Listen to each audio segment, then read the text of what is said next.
Hello tout le monde, on se retrouve aujourd'hui pour une nouvelle vidéo bilan couture, donc ça sera mon bilan couture numéro 2. Donc je vais vous montrer les coutures que j'ai fait.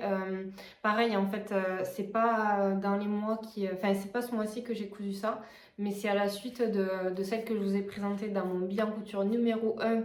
Si vous l'avez pas vu, je vous invite à aller le voir, je vous mets le lien juste en haut là. Donc d'ailleurs justement je porte la robe des jolis détails de Margot que j'ai cousu et que je vous présente dans mon premier bilan couture. Et donc on se retrouve aujourd'hui pour ce deuxième bilan couture. J'ai préparé ma petite infusion. D'ailleurs je voulais vous parler de ça. J'ai reçu un joli petit colis de la marque Namsa. C'était pour me faire tester en fait. Alors je suis une grande fan de tout ce qui est infusion, thé, maté surtout je dirais. Et d'ailleurs, peut-être que je vous en parlerai dans une prochaine vidéo. Mais du coup, oui, j'ai reçu donc un colis de la marque Namsa qui fait des infusions de fleurs de pois papillon. Donc je ne connaissais pas du tout, honnêtement. Voilà, c'était la première fois que j'entendais ça. Déjà, j'ai trouvé que le design et tout était super joli sur le site internet, tout ça. Et en fait, l'infusion devient bleue. Et en fait, selon si on met du citron et tout, ça change de couleur. Je vous mettrai une petite incrustation d'une vidéo que j'ai fait où je rajoute le citron un petit peu pour voir, pour que vous voyez. J'ai trouvé ça rigolo. Voilà.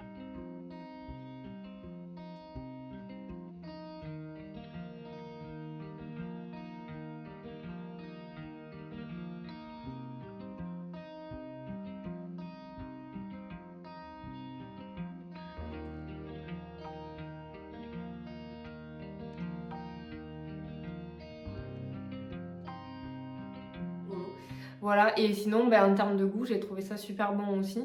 Donc je l'ai pris avec moi parce que je vais beaucoup parler, donc je vais boire.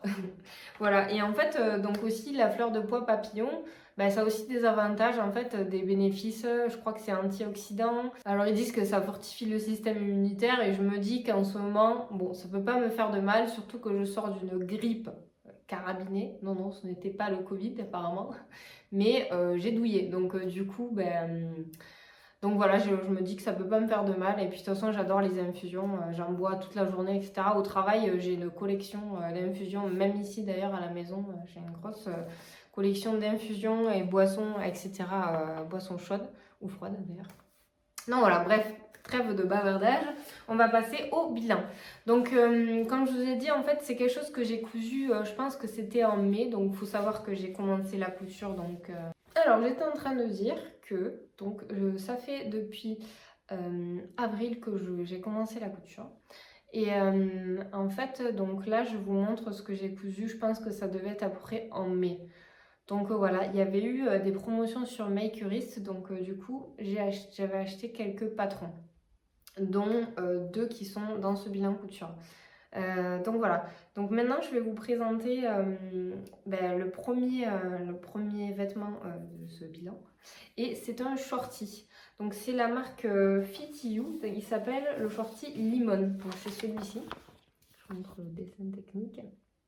Donc voilà, c'est un patron en fait que j'ai acheté sur Makerist, il était à 2,75 € au lieu de 5,50 €. Donc je me suis dit bon, pour le prix je peux toujours essayer. Tout le monde disait que j'avais vu ou quoi que la lingerie c'était quand même plutôt pas très simple, qu'il fallait être minutieux et tout, mais bon, j'avais envie d'essayer. En plus j'avais déjà le jersey que j'avais utilisé du coup pour mon t-shirt précédent que j'ai montré dans mon bilan couture 1. Donc je me suis dit bon, ça reste mes chutes en fait de mon t-shirt, donc j'ai envie d'essayer.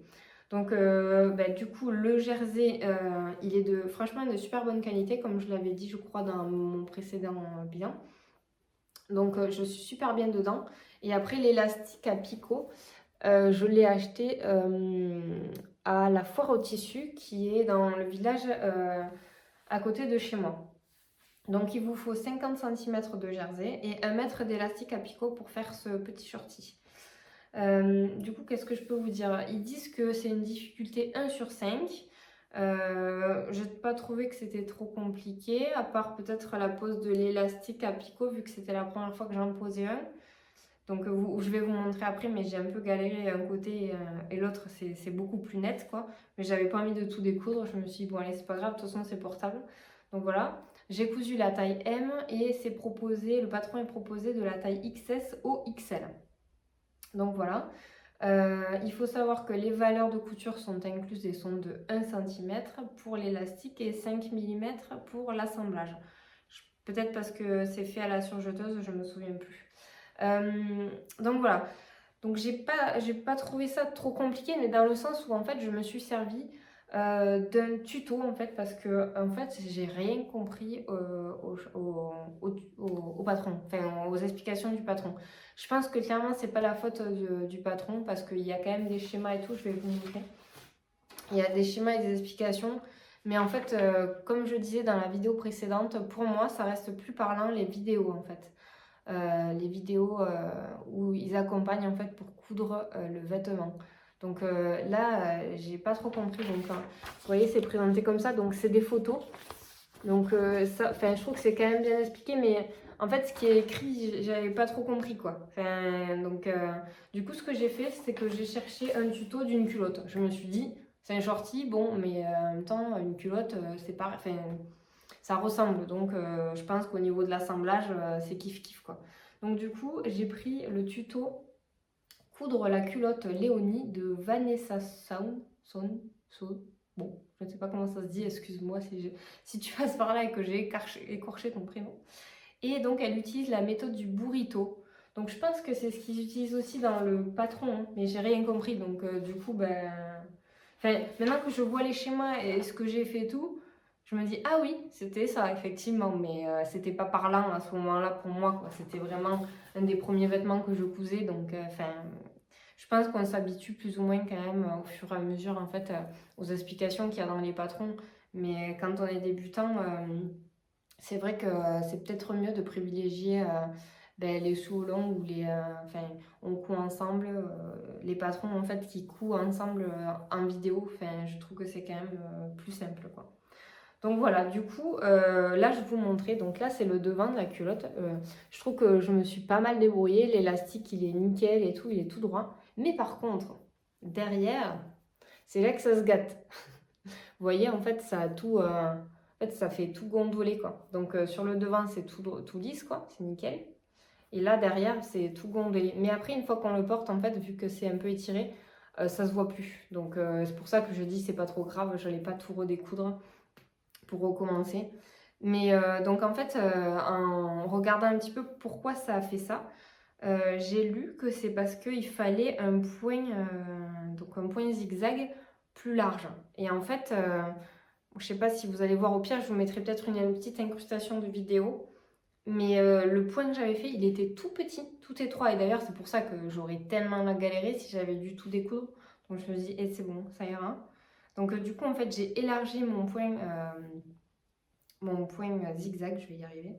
Et tout de suite, ça a fait un rendu bien plus joli, en fait, quoi. Il n'y a pas photo. Donc voilà. Et après, alors, au niveau des ourlets, cuisses et tout, j'ai fait un zigzag aussi. J'avais pas encore l'aiguille. Si, je l'avais. Pourquoi j'ai pas fait à l'aiguille double? Ah si, j'avais pas l'aiguille double. En fait, c'est vrai que j'avais commencé le t-shirt, etc. Mais j'avais pas fait les finitions parce que j'avais pas encore vu ma maman qui devait me donner l'aiguille double. Donc du coup, c'est pour ça que j'avais fait un point zigzag. Et franchement, je trouve que le rendu est pas mal. Est sympa. Je pense que je resterai sur ce point zigzag. On voit rien du tout. Il n'y a pas de couture apparente et tout. Donc voilà, je le trouve vraiment super confortable. Je pense que je m'en referai. Parce que, moi, je trouve qu'on est bien dedans. Donc je pense que c'est quelque chose que je referai. Peut-être que j'ai acheté de la dentelle, etc. J'aimerais bien tester avec de la dentelle. Mais en fait, j'ai oublié d'acheter du jersey ou un truc comme ça pour faire le fond de culotte et tout. Donc ça attendra. Voilà. Voilà, ce petit shorty.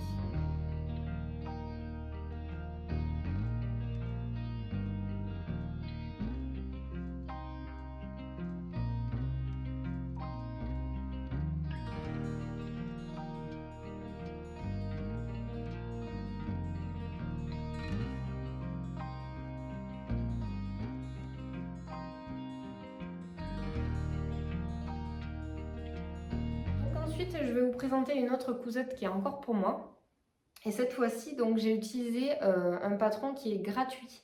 Et c'est de les inspi de bébé sur Instagram. Donc pareil, je vous mettrai déjà le lien dans la barre d'infos, ça c'est sûr, et sa photo par-ci par-là.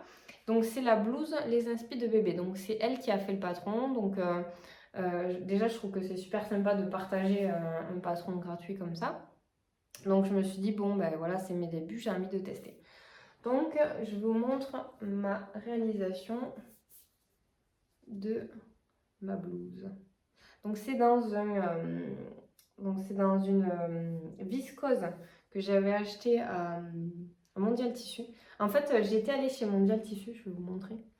Et j'avais vu en fait cette viscose à l'entrée. Franchement, j'avais tellement flashé dessus, je l'avais trouvée tellement belle.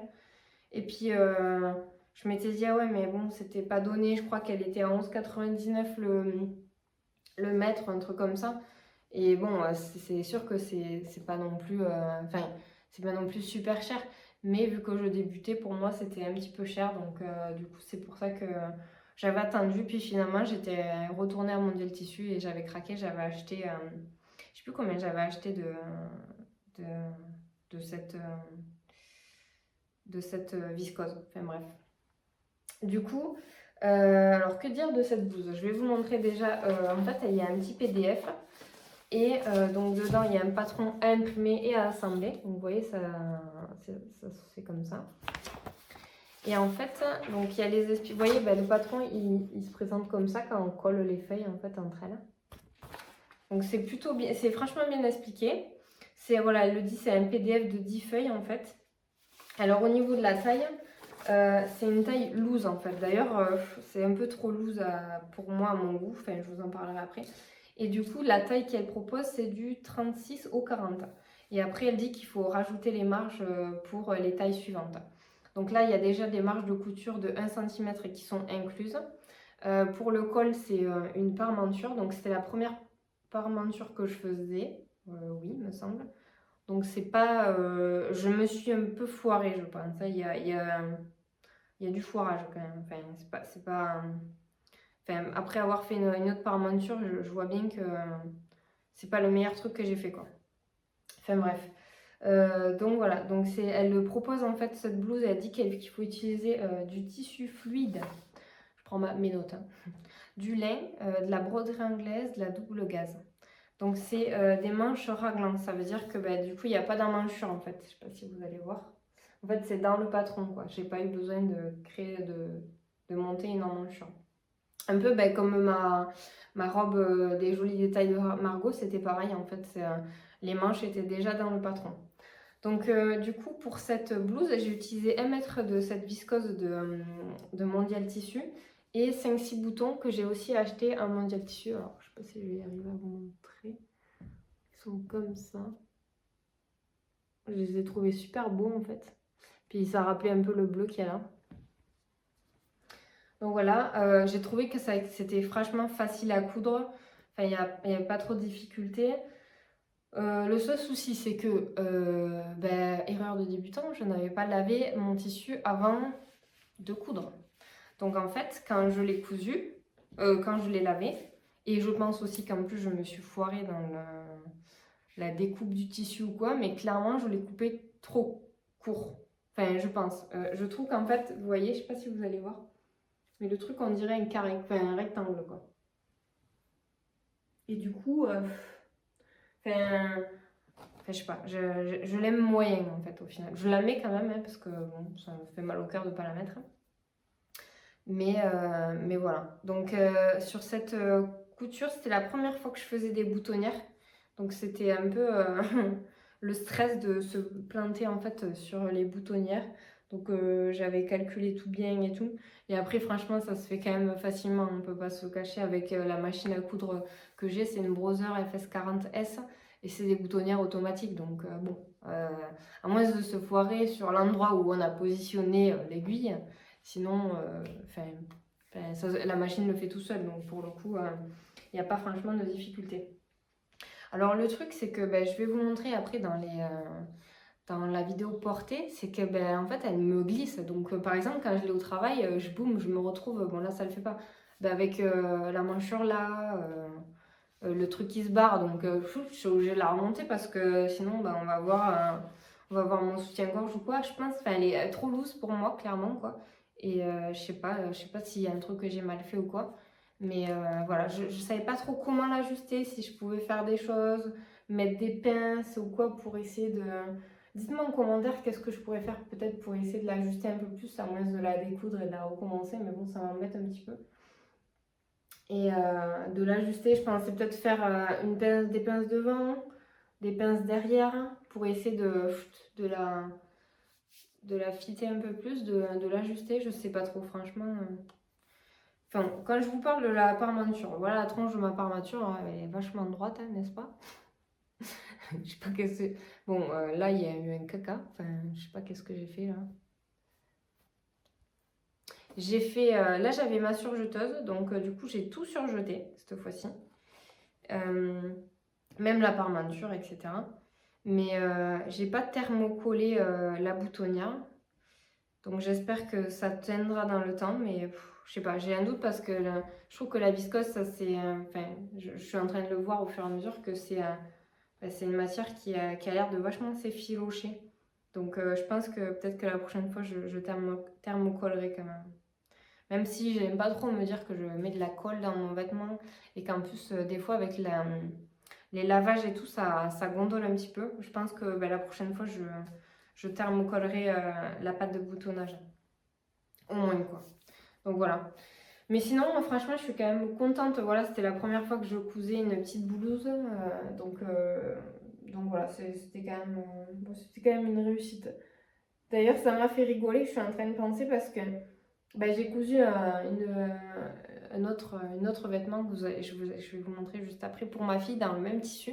Et en fait, donc le matin, donc je l'avais lavé et tout. Et le matin, on se dit, tiens, on va mettre les mêmes et tout, comme ça on va être assortis. Je m'habille et tout. Et là, je me dis, mais j'ai pas fait l'ourlet. Enfin, genre, j'avais oublié de faire l'ourlet en bas, quoi. Donc j'ai dit, je peux pas partir comme ça. Donc j'ai fait l'ourlet en 5 minutes top chrono. Et vite après, on est parti à l'école et moi au travail. Donc c'était... franchement, je trouve que pour un ourlet fait à l'arrache comme ça va. J'ai pas trop mal géré les choses. Mais bon, j'aurais peut-être pu faire mieux et m'appliquer un peu plus, ça c'est clair, quoi. Enfin bon, voilà. Sinon, il y a eu aussi une surpiqûre tout le long. Je sais pas si vous allez voir. Pour maintenir la parmenture à l'intérieur. Et voilà, c'est tout pour ce petit patron que j'ai trouvé quand même super sympa. Et puis en fait, je trouve que le partage est pas mal. C'est comme la robe que je porte, des jolis détails de Margot. Je trouve ça sympa de partager un patron qu'on a créé. Voilà. Après, ça va ou ça va pas aux gens, hein. Après, c'est chacun aussi sa morphologie, je pense. Donc voilà.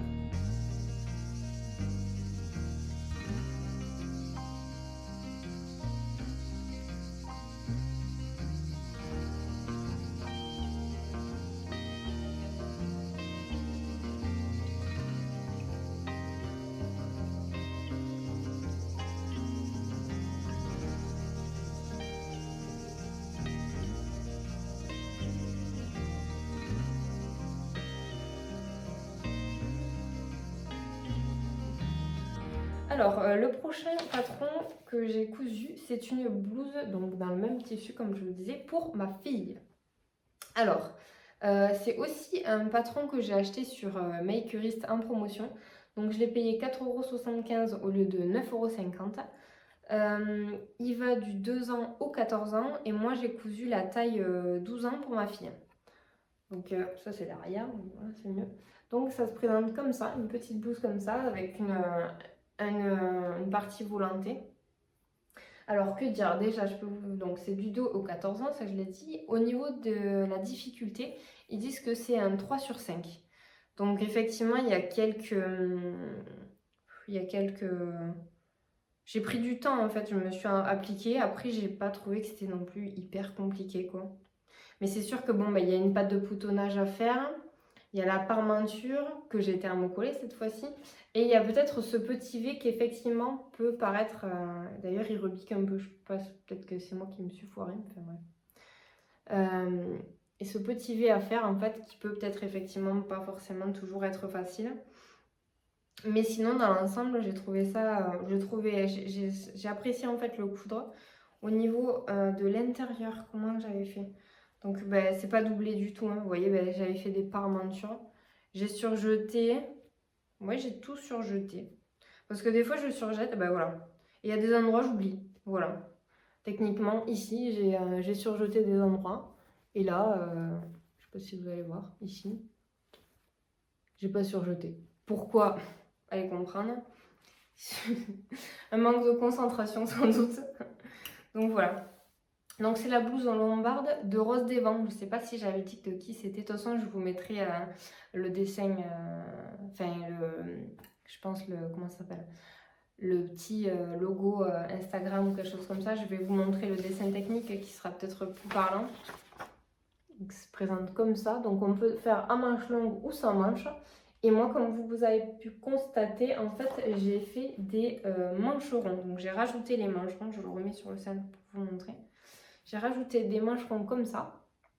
Parce que je suis pas trop fan des vêtements sans manches. Je trouve que ça fait des gros bras ou quoi. Bon, ma fille, elle est petite, hein, mais je sais pas si vous allez entendre, mais il y a l'église qui sonne. Bref. L'Angélus, je sais pas si vous entendez, mais bon, dans le doute, je vais attendre. Je vais boire un petit coup. 1000 ans plus tard. Ce qui est sympa, c'est que ce son de cloche, que je ne sais pas si vous entendez, mais c'est pareil à 7 h du matin, donc évidemment, tous les matins, j'ai la joie et le bonheur d'être réveillée par l'Angélus. C'est un régal d'habiter en centre-ville. Ça paraît pas comme ça, mais c'est vrai que ça dure quand même assez longtemps. Ouais. Je comprends mieux pourquoi le matin ça me réveille quand même. Bon, donc j'étais en train de dire que j'ai fait des mancherons. Et en fait, sur le blog de Rose des Vents, elle fait un petit tuto justement pour hacker la blouse et faire des petits mancherons comme ça. Donc en fait, elle explique comment les tracer, etc. par rapport au patron de la manche qui existe déjà, en fait, pour suivre bien la courbe de la manche. Donc du coup, ben, j'ai tracé le petit mancheron. Et au lieu de faire l'ourlet, en fait, comme il est censé être fait sur la manche, moi, j'ai décidé de faire, je ne sais pas si vous allez bien voir, comment ça s'appelle? Un feston avec la machine à coudre. Voilà. J'ai utilisé, je sais plus comment il s'appelle, le point. Enfin, le point, en fait, pour faire des trucs comme ça sur la machine à coudre. Et j'ai trouvé que ça faisait super joli. Donc, du coup, voilà. Mais par contre, en fait, sur le patron, eh ben, j'ai eu un doute. Parce que du coup, je savais pas s'il fallait quand même faire les parmentures en fait au niveau des emmanchures. Mais je me suis dit, je pense que si, parce que vous voyez, en fait, la manche, elle est sur le haut de la manche, mais il n'y a rien en fait en bas. Donc je me suis dit, ça va être accru, ça va faire bizarre. Donc du coup, j'ai quand même cousu la parmenture. J'ai voulu faire une surpiqûre que j'ai foirée littéralement. J'ai surpiqué et en fait j'avais pris la manche avec et tout. Donc j'ai tout décousu et j'ai dit ok tant pis je surpique pas. Et voilà, et en fait après elle l'a porté et au final les parmentures elles faisaient que ressortir par là, par là. Donc ce que j'ai fait c'est que j'ai fait un point invisible en fait pour maintenir la parmenture en fait des manches parce qu'en fait, je vais arrêter de dire en fait, c'était la parmenture des manches qui faisait que partir. Donc du coup j'ai fait des points invisibles à certains endroits pour la maintenir et depuis elle l'a reportée et ça bouge plus. Donc je pense que maintenant je ferai ça parce que c'est vrai que c'est quand même pénible. Si la pauvre, en plus des fois elle s'en rend même pas compte. Alors si elle a le truc qui sort, à l'école et tout, c'est pas terrible quoi. Si je suis encore avec elle, je peux l'aider à le remettre ou quoi, mais bon. Je préfère que le vêtement il soit nickel et qu'elle ait pas que ça l'embête pas en fait de le porter quoi. Donc voilà, alors pour le coudre, j'ai trouvé que le schéma était, les schémas étaient vraiment bien expliqués. Donc c'est des schémas, pas des photos comme le précédent patron que j'avais acheté. Vous voyez là, on voit bien les petits schémas et tout pour le col V, etc. Les explications sont vraiment bien détaillées. Et surtout, ce que j'adore, c'est que Rose des Vents propose le pas à pas en vidéo. Donc du coup, en fait, j'ai suivi le pas à pas là. Mais clairement, j'ai surtout regardé la vidéo en fait pour le montage de la blouse parce que pour moi c'était carrément plus simple. Donc voilà. Voilà pour cette petite blouse. Que dire de plus? Rien, à part que ma fille l'adore et que vous allez voir, j'ai une image juste après. Je trouve qu'elle est trop mignonne dedans. Le jaune, ça lui va bien, etc. Bon, après, c'est ma fille, donc forcément, je trouve que tout lui va, mais bon.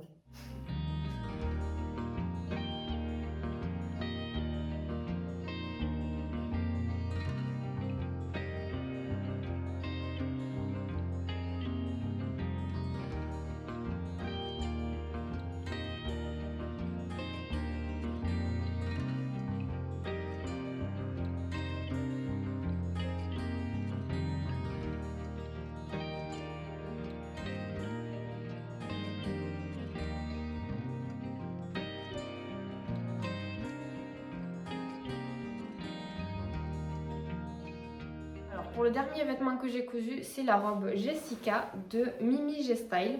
Donc on l'a pas mal vu, je l'ai vu sur le YouTube, enfin les vidéos YouTube de Raphaël DVN. Il y a les cousettes de Lou qui l'a cousu aussi, qui a fait un hack. D'ailleurs, je vous invite à aller voir son hack. Franchement, j'ai trouvé que c'était super joli. Moi, j'avais déjà cousu celle-là quand elle a fait son hack. Je vous mettrai le lien dans la barre d'infos. Mais dans le dos, elle fait des petits nœuds et tout. Je trouve que c'est super mignon. Donc voilà ma version de la robe Jessica de Mimi G Style. Donc alors, c'est un patron qui est américain, il me semble, oui. La difficulté, c'est 2 sur 5. Il est proposé du XXS au XXL, il me semble. Et je l'ai payé 12 $. Oui, donc du coup, c'est bien américain, c'est pas anglais. Sinon, ce serait des livres, Sandra. Donc moi, je l'ai cousu en taille M. Et... je vous dirai après, mais je pense qu'il me va un petit peu grand à certains endroits, donc il faudra que je le reprenne. Donc il faut 2 mètres de tissu pour la faire. C'est une robe qui arrive au genou, donc robe midi. Je vais vous montrer le schéma technique tout de suite. Donc elle se présente comme ceci. Alors moi, j'ai pas fait les poches parce que je trouve que sur une robe, les poches apparentes comme ça, je trouve pas ça forcément très joli. Après, chacun ses goûts, hein, voilà. Mais moi, j'aime pas forcément. Donc voilà, elle propose de le faire dans du coton, du lin, du chambré, de la double gaze, etc. Donc moi, c'est un coton vert que j'avais acheté à Dressenstoffen. Donc je vous avais montré ce tissu dans mon précédent haul Dressenstoffen et Mondial Tissu. Donc si vous n'avez pas vu, je vous invite à aller le voir là ou là. Je vous mettrai le lien en barre d'infos aussi au cas où. Donc les marges de couture sont de 1 cm et sont incluses. Comme vous pouvez le voir, je vais vous les faire. J'ai rajouté un galon de dentelle en fait sur les bretelles. Voilà, en fait, quand je l'ai faite comme ça, je me suis dit, elle fait simple en fait. Donc du coup, au final, j'avais envie de rajouter des petits détails comme ça.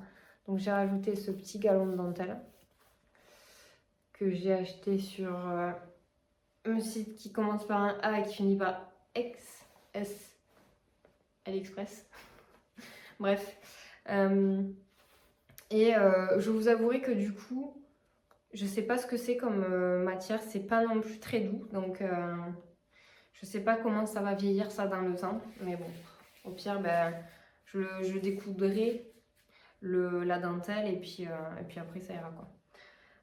Voilà. Alors, qu'est-ce que je voulais vous dire? Donc, j'ai rajouté le galon de dentelle aux bretelles et aussi autour de la taille. C'est pour marquer un peu plus la taille, voilà. Hop, donc je l'ai mis comme ça. J'ai fait un point tout le long en fait en bas comme ça. Donc tout le long de la robe, dans le dos et devant. J'aimais bien ce petit détail en fait, voilà, de rajouter de la dentelle, je trouvais ça sympa. Donc voilà, après j'ai trouvé que l'assemblage était quand même plutôt facile. C'était la première fois que je faisais des découpes princesse sur le devant. Je sais pas si vous allez bien voir, là vous voyez, ça fait une découpe princesse. Et je trouvais l'encolure jolie en fait avec cette espèce de petit cœur comme ça. Je trouvais que ça faisait sympa. Donc après j'ai pas trouvé ça très compliqué parce que en fait pour elle aussi j'ai suivi son sous-longue en fait qui est sur sa chaîne de Mimi G Style. Donc elle propose en fait, je crois même qu'il y en a 2, je sais plus. Enfin en tout cas c'est sûr qu'il y en a une, il y a une vidéo où elle montre le processus de A à Z de comment monter la robe. Donc du coup, pareil, ça simplifie vraiment la tâche, il n'y a pas photo. Même si c'est en anglais, même moi qui ne suis pas très forte en anglais, bon quand même je comprends, j'ai des bases, mais les termes de couture, je les ai pas encore vraiment. Mais en fait, quand on voit en fait la vidéo, je trouve que c'est parlant quand même. Donc du coup, c'était plutôt facile à la coudre au final. Alors, par contre, qu'est-ce que je peux dire en fait, elle me va, mais je dirais qu'elle me... Par rapport à ma morphologie, il faut que je la reprenne. Enfin, il faut que je la reprenne. Et d'ailleurs, Raphaël Devenne, elle dit que je crois qu'elle a enlevé des pans ou elle a réduit des pans, etc. pour éviter qu'elle soit trop froncée. Et clairement, en fait, je me tâte à la découdre complètement. Mais vu qu'il y a la dentelle et tout, en fait, ça m'embête un peu. Pour enlever des pans aussi et la défroncer. Parce qu'en fait, j'ai la taille quand même assez marquée et des hanches. Enfin, j'ai des bonnes hanches. Du coup, ça fait que finalement, je me rends compte que les robes qui sont très froncées, ça m'étoffe un peu plus, quoi, et ça me fait des plus grosses hanches, je trouve. Et je sais pas, en fait, du coup, je me sens pas forcément à mon aise, en fait, quand je la porte. Donc, je l'ai portée peut-être 2-3 fois quand même, mais je sais pas, enfin, je trouve qu'elle m'épaissit un peu. Et en plus de ça, donc j'ai fait une espèce de rattrapage pas joli, hein. À Mondial Tissu, elle m'avait dit non, non, faites pas ça, ça va faire moche. Enfin bref, de l'extérieur, vous allez me dire ça ne se voit pas, hein, pas du tout. Mais de l'intérieur, ça fait une espèce de gros boudin. En fait, j'ai recousu en prenant plus large. Du coup, j'ai cousu la parmenture avec, etc. Parce qu'en fait, ça me baillait sur le côté, quoi. Donc, il faut que je me note pour la prochaine version que, en fait, la partie sur le côté, il faut que je réduise clairement. Et il va falloir que je réduise le dos aussi, je pense, parce que en fait, ça baille dans mon dos. Donc, pareil, du coup, en fait, c'est pour ça que ça m'épaissit encore plus, je trouve, parce que finalement, elle me va pas vraiment près du corps. Donc, du coup, ça baille un peu. Enfin, je vous montrerai un petit peu dans la vidéo portée. Je vous montrerai comment ça baille un peu. En fait, je me disais où je fais des pinces. Mais la partie, cet empiècement, il est petit. Donc, je sais pas vraiment si les pinces, ça irait.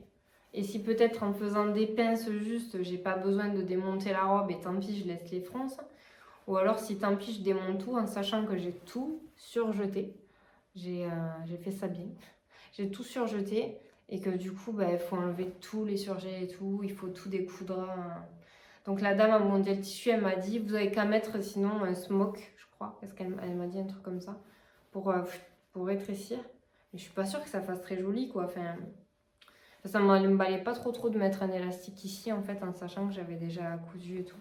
Enfin, après, je suis novice, donc peut-être qu'elle avait raison et que je devrais faire ça. Mais moi, je m'étais dit, ou alors faire 2 pinces comme ça, parallèles, ou découdre et réduire, ou alors faire le truc moche que j'ai fait sur le côté et rétrécir comme ça. Mes coutures en fait en pinçant et boum, en faisant une couture, mais bon, ça va être que du bidouillage et bidouillage et bidouillage, quoi. Donc au final, je sais pas si ça sera vraiment top, quoi. Donc voilà, je suis quand même déçue parce que je la trouvais tellement belle et tout, la robe sur Raphaël Devenne et sur toutes les filles que j'ai pu regarder, parce que en fait avant que je couse les modèles, en général j'aime bien regarder le hashtag en fait sur Instagram et ça permet de voir plein de versions en fait. Bon, il y a certaines qui sont moins connues et du coup il n'y a pas beaucoup de versions, mais sur d'autres où il y en a beaucoup, ça donne plein d'idées et tout ça. Et particulièrement sur la robe Jessica, il y en a beaucoup. Donc du coup ça m'a permis de me donner plein d'idées. Et voilà, je l'ai rétréci un petit peu, il me semble aussi, je crois qu'elle m'arrivait mi-mollet et ça faisait pas beau. Donc je l'ai rétréci un tout petit peu pour qu'elle m'arrive en dessous du genou, je trouvais que ça faisait un peu plus sympa. Et, mais voilà, du coup c'est tout pour cette robe, il me semble. Je vous montrerai évidemment juste après le vêtement porté.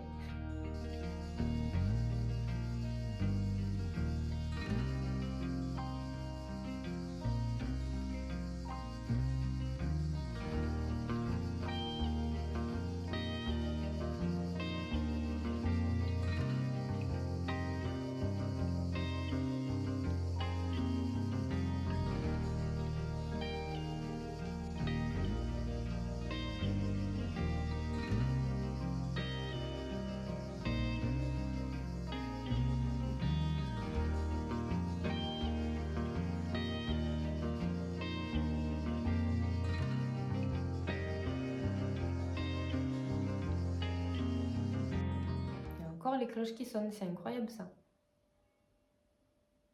Bref. Donc voilà, ce bilan couture est terminé. J'ai l'impression que je suis partie peut-être un peu dans tous les sens. Je suis désolée, c'est encore les débuts. Faudrait peut-être. Enfin, pourtant j'ai essayé de m'organiser. Je me suis fait une fiche et tout, en mettant le nom, les tailles, le prix. Mais je pars dans tous les sens encore une fois. Ça c'est mon côté un peu papillon quoi. Ah ben ça tombe bien, je bois une infusion de fleurs papillon, voilà. Enfin bref, du coup, j'essaierai de mieux m'organiser et de rester focus sur ce que je suis en train de dire sur les prochains bilans couture. Je suis désolée. J'espère que malgré tout, ça vous a plu.